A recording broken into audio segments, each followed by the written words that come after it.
È finito l'incubo sulla 51 di Alemagna. Alle 13 sono stati rimossi i divieti di transito a Dogana Vecchia tra San Vito di Cadore e Cortina d'Ampezzo. Dopo quasi 10 giorni si circola normalmente in orario diurno fra le 7 e le 20, con chiusura nella fascia notturna. Vigilanza a vista e chiusura nel caso di precipitazioni intense o di movimento di detriti. La provincia ha installato i pluviometri collegati a semafori e il rosso scatterà per pericolo imminente.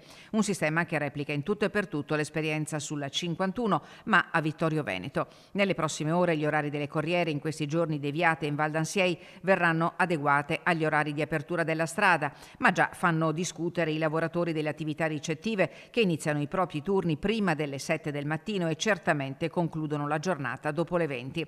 Confcommercio ha incontrato il prefetto di Belluno per segnalare difficoltà e istanze delle imprese connesse alla gestione della frana. Il confronto ha considerato possibili soluzioni di viabilità alternativa anche nel medio termine, come abbiamo anticipato nel nostro telegiornale, per evitare il ricorso a chiusure a singhiozzo dell'Alemagna. Sul fronte dell'emergenza, la provincia, con un'ultima variazione di bilancio, ha destinato altri 700.000 euro agli interventi urgenti, portando il totale degli stanziamenti a 2 milioni di euro. Ma non bastano. Il mio è un grido d'aiuto, ma soprattutto è quella che è la constatazione della realtà. Ma i fronti sono tanti e le risorse che servono anche tante. Quindi noi abbiamo bisogno veramente di un aiuto da parte della Regione, del Governo, di chi può darci una mano per cercare di far fronte e mettere in sicurezza dei territori che sono fragili, lo sappiamo tutti, ma dobbiamo soprattutto proteggere case e persone. Un appello accorato perché è in gioco la sicurezza di un'arteria fondamentale per l'intera montagna veneta, soprattutto in vista della stagione estiva e dei grandi eventi Olimpiadi in testa.